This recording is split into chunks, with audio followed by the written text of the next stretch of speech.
And I call the member for Riverina. Here. A fine contribution from the member for Cowper.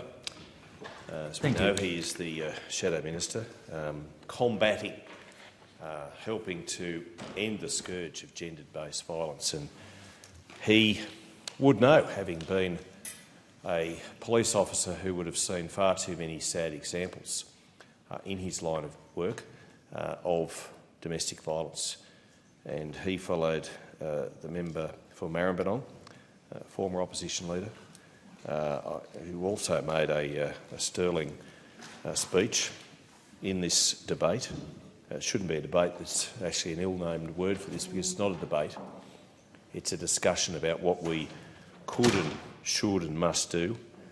Of course, we also heard from the members for Latrobe, also very much involved in law enforcement, and as well as the member for Boothby. And they were all very good contributions. And this parliament is always best when we are on the same page, and when it comes to combating gender-based violence, we certainly are as one. And there is much to do, not just at a federal level, but indeed at a state and local government's level as well. But as communities, as families, as individuals, much more must be done. And the incidence of gender-based violence, which leads to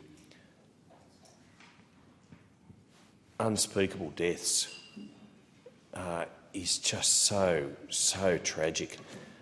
And I know, even in my own Riverina electorate, Molly Jean Ticehurst, she died at the hands of an alleged perpetrator who was a former intimate partner, 22nd of April this year.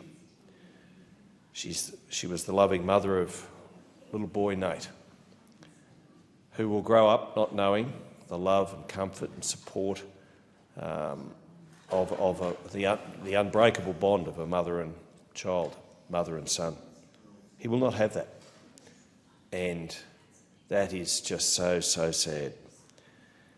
And I know that members of her family and wider circle of friends are seeking a wellness hub for women, a one-stop shop, as it were.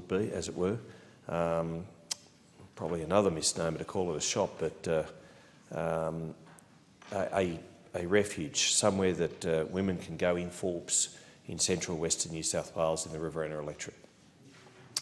And I know the Mayor, Phyllis Miller, a marvellous person. He's advocating also for a 24/7 policing presence in that town.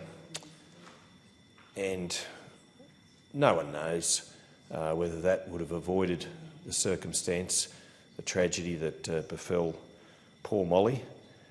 But I tell you what, at her funeral, it was said that people believed she would one day change the world, move the nation. She shouldn't have had to do it in this way. Many people were so moved by her loss and the grief, which was just poured out at that football field at her funeral, was immense, was immeasurable. Premier Chris Minns, who had a tragedy in his own family, lost his dad just the day before, attended the funeral, and I commend him for the leadership that he showed in doing just that. But it's not just Molly, and it's not just this year. This has been going on for too long. And the death of Hannah Clark, and we all remember the scenes in that suburban street in Brisbane, Camp Hill, where Molly and her three beautiful children, Alea, just 6, Liana, only 4, and little Trey, 3. And they all lost their lives, and Hannah was only 33. Her life extinguished by her former husband.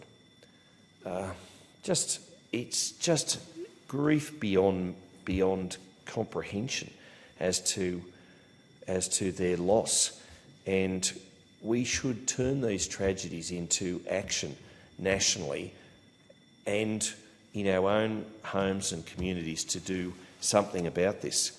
Now, in Wagga Wagga recently, the Wagga Women's Health Centre, which has been operating since the 1970s, had what they called Australia's first men's leadership forum on domestic and family violence. I have to say, at the rally which followed Molly's passing, held in Wagga Wagga in the Victory Memorial Gardens, the most outstanding speech given on that day was by Joanna Elms. There's not much of Joanna. She's a pocket dynamo, and she spoke so passionately about what we needed to do and how we could do it to end gender-based domestic violence. And it was her and her cohorts at the Wagga Women's Health Centre who came up with the idea of a men's leadership forum. And there were just under 100 men who turned up, and it was only men. There were no women at the Wild Vine at Aura on that Friday, July 26. There were no men who were there at all. And we had speakers. Adam Blanche, he's a psychologist of 40 years with a special interest in the field of trauma and the psychology of interpersonal violence and the psychology of identity. We heard from Rhys Cummins, a Wagga Wagga local and founder of the Murrumbidgee Men's Group, and he works for Pathways Murrumbidgee in the drug and alcohol field, an exceptional spokesperson for men's mental health in the community. And we also heard from Dave Kramer. Now, Dave is a behavioural scientist dedicated to empowering individuals to create safe, equitable and inclusive homes, workplaces, schools and communities, but perhaps more importantly, he was a friend of Hannah Clark's. And he hardly kept it together as he related stories of Hannah's children, because he was very close to the family.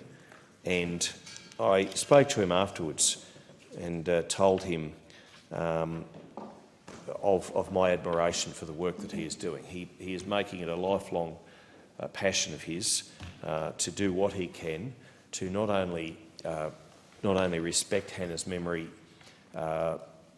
to a national audience, but to make that national audience sit up and listen about the need to end gender-based domestic violence. And as the member for Cowper has said, we can and we must do more. And as the member for Maribyrnong quite correctly pointed out, it's up to men to lift their game, to, quite frankly, take ownership, take responsibility of this scourge on society and to do better. And from the forum in Wagga Wagga, there